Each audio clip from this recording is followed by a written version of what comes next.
और आपका ध्यान का आप चाहेंगे तो दिखाएंगे, नहीं चाहेंगे तो नहीं दिखाएंगे।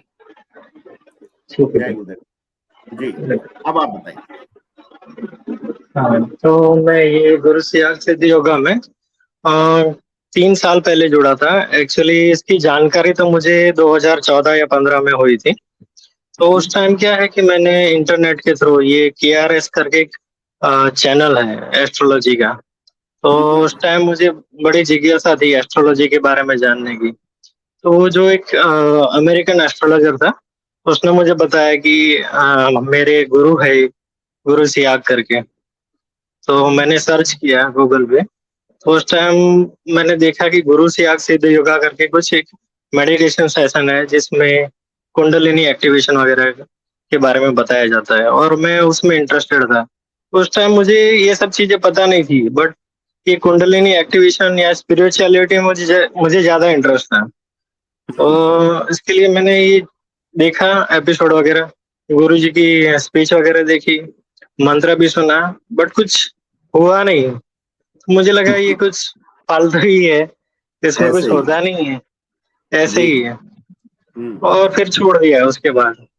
फिर 2016-17 में मेरा ये गायनिक में एडमिशन हुआ, स्पेशलाइजेशन में। तो हम्म। स्पेशलाइजेशन के बाद क्या हुआ कि एग्जाम में क्लियर कर ही नहीं पाऊँ। ये ऐसा हम्म। होता क्या है कि ये कुछ हम्म। तामसिक शक्तियाँ है, ऐसा सब कुछ मुझे मालूम नहीं था। हम्म। मैं कितना भी कोशिश करूँ, कुछ हो ही नहीं पाए। फिर हम्म। मैंने वापस से पता नहीं एक वीडियो देखा यूट्यूब पे, जिसमें देखा कि काफी सारे बंदों को ये योगिक क्रियाएं हो रही है गुरु शिष्य सिद्धि योगा के थ्रू। तो मुझे याद आया ये मैंने 2-4 साल पहले तो देखा तो था, आज फिर से ट्राई करके देखते हैं क्या होता है। तो उस टाइम मैंने फिर से ट्राई किया। और हम्म। क्या हुआ कि मैं मुंह से बोलता था, मुझे मालूम नहीं था कि होठ और जीभ नहीं हिलाने। तो उस टाइम भी कुछ फर्क नहीं पड़ रहा था, बट कुछ एनर्जाइज मतलब एनर्जी है मुझे में, कुछ आ गई ऐसा लग रहा था मुझे। फर्क तो कुछ भी नहीं पड़ा, योगिक क्रिया नहीं हुई। फिर धीरे से मुझे समझ आया कि ये तो मन ही मन जपना है। तो फिर मैंने मन ही मन जपना स्टार्ट किया और योगिक क्रिया स्टार्ट हो गई। अब वो योगिक क्रिया ऐसी थी कि दिन में कभी भी चालू हो जाए, और नहाने जाओ तब भी जाए, टॉयलेट में बैठो तब भी होए। मैं कि ये क्या है, ये तो चलती ही रहती है पूरा दिन। और हम्म। कभी बाहर जाओ, कुछ देखो तब भी चालू रह जाती है। तो मैं मुझे लगा कि यार चलो, गुरु जी ने बताया था कि क्रिया स्टार्ट होगी, जैसे ही मंत्र जाप करोगे तो ये चलती रहेगी। तो मैंने ध्यान नहीं दिया ज्यादा इस पे। फिर एग्जाम की बात आई, तो एग्जाम में क्या होता था कि मेरी इतनी स्ट्रांग मेमोरी थी, बट मुझे कुछ याद ही नहीं रही, चाहे कितनी भी बुक पढ़ लूं मैं, कुछ भी करूं। हम्म। दूसरे दिन और एग्जाम में एक अटेम्प्ट हो गया मेरा, मैं फेल हो गया। यार ये क्या हुआ? फिर मैंने गुरुजी से प्रार्थना की, ये क्या हो रहा है मेरे साथ, पता नहीं चल रहा, समझ में भी नहीं आ रहा है कि क्या करूं मैं। तो गुरुजी ने ही रास्ता दिखाया, मतलब बुक पढ़ता रहता था मैं। फिर सेकंड अटेम्प्ट में मैंने प्रार्थना की गुरुजी से, तो गुरु कृपा से पास हो गया मैं। बट मुझे पता नहीं चला कि ये क्या हो रहा है, मेरा मेमोरी लॉस क्यों हो रहा है। बाद में तो ऐसा होने लगा मेरे साथ कभी कभी तो, कि घर से जैसे निकलता हूँ, गाड़ी की चाबी जेब में रखता हूँ, फिर गाड़ी के पास पहुंचता हूँ, फिर मैं याद करता हूँ मैंने गाड़ी की चाबी ली कि नहीं ली। इतना मतलब मेमोरी पे भी असर होने लगा। तो फिर ये सब चीजें मैं कभी गौर ही नहीं की, मैं कि क्या होता है क्या है ये। मैं तो वैसे भी ये मंत्र जाप करता हूँ, गुरु जी संभाल लेंगे, कुछ छोटी मोटी परेशानी होती रहेगी। फिर धीरे धीरे पता चला कि ये परेशानी और भी बढ़ती गई, एक्सीडेंट होने लग गए, घर में भी झगड़े छोटे मोटे बीवी के साथ होने लग गए, पता नहीं चल रहा था। और दूसरी चीज ये कि उस टाइम मुझे मतलब ये मंदिर गुरुजी ने बताया था कि चाहे आप कोई भी मंदिर जाओ, घंटी कोई भी बजाओ, बट नाम जप मत छोड़ो, नाम जप चालू ही रखो। तो मैं नाम जप चालू ही रखता था। तो एक चीज ये थी कि पॉजिटिव इफेक्ट ये हुआ नाम जप का, कि कोई भी किसी भी प्रकार की मुझे दिक्कत आती थी, परेशानी आती थी, गुरुजी संभाल ही लेते थे मुझे। इतने सारे एक्सीडेंट हुए, बट हर एक्सीडेंट में बच जाता था, मेरा बाल भी बांका नहीं हुआ। लास्ट एक्सीडेंट तो मेरा ऐसा हुआ था कि गाड़ी का मतलब 60% डैमेज हो गया था और मुझे कुछ नहीं हुआ। फिर मुझे धीरे से ये मालूम हुआ आपके थ्रू, एक चैनल आपका था, उसके वीडियोस देखे और चरणामृत वाला उपाय देखा मैंने। तो मुझे लगा ये क्या चीज़ है, ऐसा तो कभी गुरुजी ने बताया नहीं था। बट आप बोल रहे हो कि नेगेटिव फोर्सेस होती है, वो सब ये करवाती है, तब मैं कनेक्ट हुआ। मैं कहा ये तो अभी जानने वाला विषय है। तो फिर वो चरणामृत स्टार्ट किया और जैसे ही मैंने पहली बार चरणामृत बनाया आपकी वीडियोस देख के, तो दिमाग में जैसे 100 वॉट का कोई या 400 वॉट का झटका लगता है, वैसे मुझे झटका लग गया। और ऐसा लग रहा था जैसे नशे में ही घूम रहा हूँ मैं 2 दिन। कोई 2-3 बोतल पी गए हो ना, ऐसा नशा फुल रहता है। अरे मैं कहा ये क्या हो गया यार, ये बात तो सही है गुरु भाई की। तो कुछ फिर मुझे इंटरेस्ट लगा कि ये नेगेटिव फोर्सेस होती है, मैं मानने लग गया। फिर 1-2 एक्सपीरियंस मेरे हॉस्पिटल में ऐसे हुए कि मैं गवर्नमेंट हॉस्पिटल में काम करता था। तो उस गवर्नमेंट हॉस्पिटल में क्या हुआ कि जो डॉक्टर्स रूम है वहाँ पे कोई सोता नहीं था। बोल रहे यहाँ पे ये सब नेगेटिव फोर्सेस भूत वगैरह रहते हैं। तो मुझे एक स्टाफ ने बताया कि सर आप यहाँ पे मत सो। यहाँ पे है ना एक लेडी डॉक्टर थी, उसको वो सोई हुई थी तो किसने चादर खींच लिया उसका, और तब से वो सोती नहीं है, भाग के चली गई वो।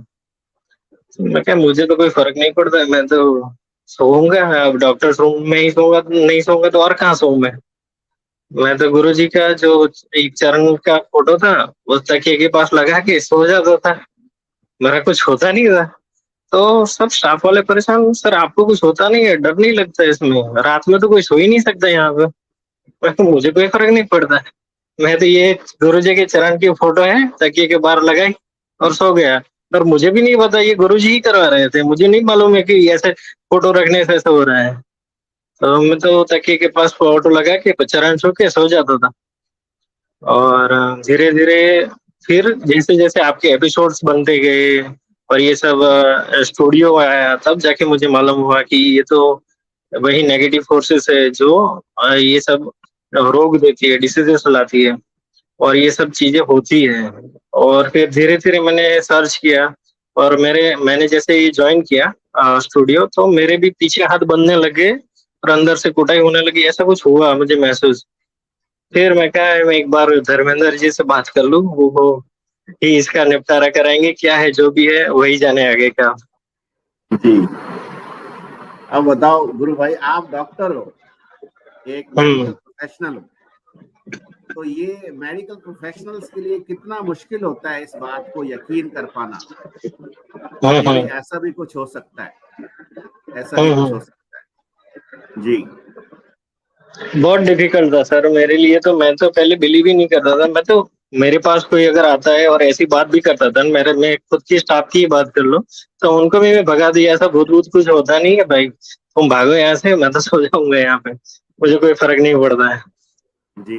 और और कोई भी दूसरे भी कोई बात करे ऐसी, तो भी मैं निपटारा करता था कि ये ऐसा होता नहीं है, ये सब जो भी है अपने अंदर ही होता है। अब हमारी सोच की वजह से ऐसा होता है, बाकी कोई नेगेटिव फोर्सेस या फिर भूत प्रेत या आत्माएं, ये सब में मैं बिलीव नहीं करता था। और ये जब इंसिडेंसेस मेरे साथ हुए और उसको कोरिलेट किया, जब ये होने के बाद मैंने किया ये कोरिलेट किया, तब जाके मालूम हुआ कि नहीं, ये उन्हीं की वजह से हो रहा था। और पता नहीं आगे का अभी क्या है मेरे साथ भी। मतलब मेरे काम तो बहुत सारे अभी भी अटके हुए हैं। मैंने जब ये अभी खत्म किया गायनिक का, सच बताओ तो डिग्री गुरुदेव ने ही दिलवाई है मेरी। मैं तो पढ़ के भी जाता था तब भी भूल जाता था। मैं वाइवा जब प्रैक्टिकल होता था तो मुझे खुद एहसास होता था गुरुजी ही बुलवा रहे हैं मुझसे जी। कि भाई ये बोल, इसका आंसर ये है, ये बोल, ये है। ऐसा मुझे आंसर खुद गुरुजी ने ही करवाया है, ऐसा मुझे फील हो रहा था अंदर से कि तू भूल गया है, इसका आंसर ये है। और जब सबसे बड़ा एक्सपीरियंस तो मेरे साथ ये हुआ जब मैं सेकेंड थर्ड अटेम्प्ट, मेरा एक्चुअली सेकेंड थर्ड अटेम्प्ट हो रहा था। तो जो मेन एग्जामिनर है, सीनियर मोस्ट सीनियर, उसने मेरा वाइवा लिया प्रैक्टिकल में, और उसको मैंने जब आंसर किया तो गुरुजी ने ही बुलवाया था। तो देख के चौंक गया, मुझे बोला तेरा थर्ड अटेम्प्ट हुआ कैसे, मैं तो यही सोच में हूँ। जी। तो मतलब कॉन्फिडेंटली इतने आंसर दे रहा है, तो तेरा नॉलेज तो अप्रोप्रिएट है, तो इतना टाइम लगा क्यों तेरा? मैं क्या सर, मुझे नहीं मालूम। तो बोले, और मेरे मतलब मार्क्स भी प्रैक्टिकल में सबसे ज्यादा रहे, बावजूद कि मेरे थर्ड अटेम्प्ट। तो ये सब गुरु कृपा से ही है। बिल्कुल, बहुत। और जो काम हमसे गुरुदेव करवा भी रहे हैं, वो भी एक तरह का रिसर्च ही है कि मेडिकल फ्रेटर्निटी ये देखे कि असल में ये क्या चीज है, क्या एलिमेंट है, क्या तत्व है। क्योंकि गुरुदेव ने अपनी स्पीचेस में बहुत बार कहा है कि ये जो वृत्ति और तत्व इतने सूक्ष्म हैं कि ये मेडिकल साइंस की टेस्ट ट्यूब में आ ही नहीं पाते। सही बात है सर। और हमारे योग के लिए तो पूरा ब्रह्मांड ही टेस्ट ट्यूब है। हम्म। तो ये चीज है बेसिकली। तो अभी आपको खुद को कुछ हेल्थ इश्यूज हैं? हेल्थ इश्यूज में अगर भाई ऐसा है कि पेट में जैसे जलन हो रही है, और नाभि जैसे है ना, जैसे ये अम्बिलिकस होता है जिसे हम मेडिकल साइंस में बोलते हैं, उसको किसी ने जकड़ रखा है ऐसा लग रहा है। और मेरा गले में जैसे कोई वजन रख दिया गया हो, यानी कि खुल ही नहीं रहा है ऐसा लगता है कभी कभी। और जब भी मैं आपसे बात करता हूँ या फिर आपके सेशन देखता हूँ ना, तो धीरे धीरे खुलना स्टार्ट हो जाता है गला, अच्छा। ऐसा लगता है। तो कल जो आपने बात की, वो ना 1 घंटा के आसपास अपनी बात हुई थी, और आपने उसके बाद कुछ कमेंट भी लिख के भेजा था कि हाँ, एनर्जी। ऐसी एनर्जी लगी मेरे बॉडी में, जैसे कि मतलब पहले में क्या था, लेथार्जिक हो जाता था, यानी कि आलस आ जाता था, वो आ जाता, और कोई भी काम मेरा है मैं करता ही नहीं था, टालता रहता था। बट कल इतनी एनर्जी थी कि कोई भी काम मुझे बताया गया तो मैं फटफट से उसको सॉल्व कर दिया गया। और कैसा हो रहा है अभी कि मैं हॉस्पिटल अभी खोलने वाला था, तो हॉस्पिटल का जो भी काम मैं सोचूं, उसमें कोई ना कोई अवरोध आ जाए, कोई कोई दिक्कत आ जाए। बट धीरे धीरे पता नहीं गुरु कृपा से, और कल बात की आपसे, अब सॉल्व हो रहा है वो। चलिए, अच्छा है। और आपका मंत्र जाप भी चल रहा है या वो भी रुक जाता है? रुक जाता है, रुक जाता है। वो क्या होता है, कभी कभी तो मैं क्या करता हूँ, लिख लेता हूँ मोबाइल में, तो उसको पढ़ लेता हूँ, क्योंकि अभी बोला नहीं जाता, जैसे गले में कुछ है तो फिर बोला नहीं जाता, तो वही मन ही मन दोहराता है, जैसे न्यूज़पेपर पढ़ते हैं अपने, वो लिखा हुआ है, मन ही मन दोहरा लो उसको, और क्या। चलिए, तो अब आपके साथ ध्यान करते हैं। ठीक है, आप गुरुदेव की यही तस्वीर देखिए और 15 मिनट के ध्यान की प्रार्थना करके बैठ जाइए, और 15 मिनट में मिलते हैं। सही। हाँ, शुरू हो जाए। शरीर को ढीला छोड़ के बैठिए, गुरुदेव से प्रार्थना कीजिए 15 मिनट के ध्यान की, और हो जाए।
जय गुरु, जय गुरु, जय एग्जैक्टली 15 मिनट आपका ध्यान लगा, ये एक अच्छी बात है। अब जो आपको ये जो योगिक क्रियाएं हुई, ये पहले भी ऐसी होती थी या आज कुछ डिफरेंट हुआ?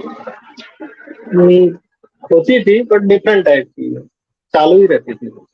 अच्छा, आपने बताया पहले कि तो आप जी पहले तो क्या होता था गुरु भाई कि योगिक क्रियाएं जो थी वो पूरा दिन ही चलती रहती। कभी कभी बाहर जाओ तब भी चले, कोई मिलने आए तब भी चले। और जब चरणामृत वाला आपने उपाय किया उसके बाद वो बंद हो गई। ओके, और उसके बाद ये जो जरूरी है, मतलब जब मैं ध्यान करने बैठूं तभी होती थी और जी उसके अलावा नहीं होती थी। और चरणामृत वाला उपाय मैंने पहले 10 दिन के लिए किया, फिर एक्सटेंड किया, 30 दिन वाला भी किया और अभी भी कर ही रहा हूँ। बट उससे जी कुछ मुझे फर्क नहीं पड़ रहा, मतलब ध्यान तो मेरा लग ही नहीं रहा ठीक से। और मैं बोल ही नहीं पा रहा, ऐसा होता है मेरा गला जैसे कोई अंदर कोई कुछ रख दिया हो ऐसा लगता है। अभी मैंने जैसे आपके साथ अभी मेडिटेशन किया तो गला खुल गया।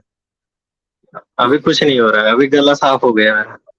ठीक, और जैसे ही मैं अभी इवनिंग में या फिर कल सुबह ये फिर से वापस आ जाता है, ये बार बार रिपीट होता रहता है। थोड़े टाइम के लिए ये सब ठीक हो जाता है, जैसे मेडिटेशन करो या आपके सेशन देख लो या ये स्टूडियो वाला एपिसोड देख लो, ऑटोमेटिकली कम होना शुरू हो जाता है।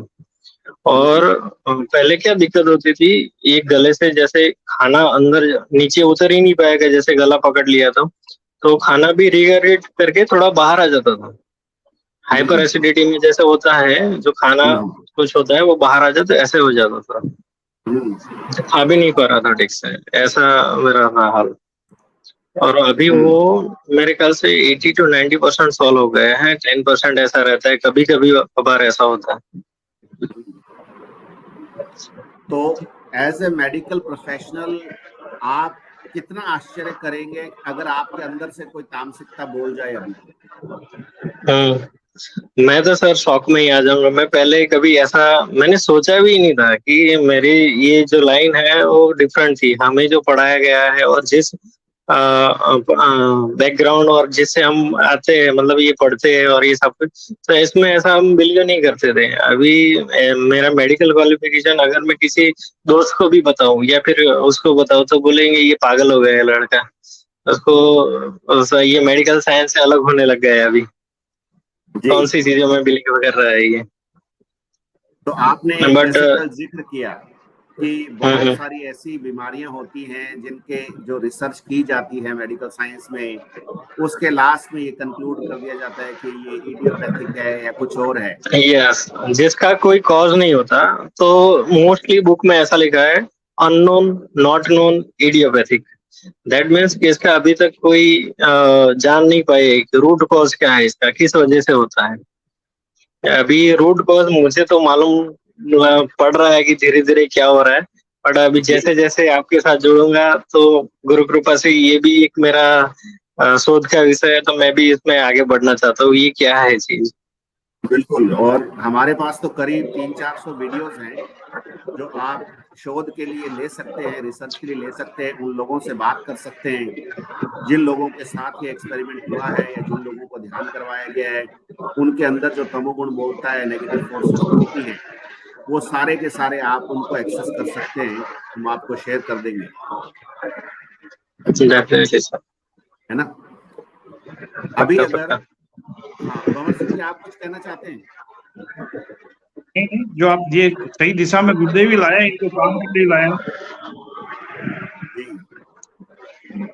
अगर जो बात अपने कहेंगे वो नहीं मानेंगे, पर जो बात ये कहेंगे वो लोगों को माननी पड़ेगी, क्योंकि ये डॉक्टर हैं और जो ये जो बात कहेंगे शोध के हिसाब से, वो बात दुनिया को माननी पड़ेगी, माननी पड़ेगी।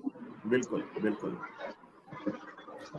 अब गुरु भाई एक 10 मिनट का एक बार ध्यान और करते हैं। That will not be a part of the video जो कि दिखाया जा सकता है, बट आप 10 मिनट के लिए फिर से करो और भंवर सिंह जी जय गुरुदेवा जय गुरुदेव करेंगे तो उनको तामसिकता अगर हुई तो आज बोल जाएगी। ठीक है, आप अभी फिर से ध्यान करने के लिए बैठ जाओ। और 10 मिनट के ध्यान की प्रार्थना करके बैठो। भंवर सिंह जी, आप चालू करवाइए आज अभी ये।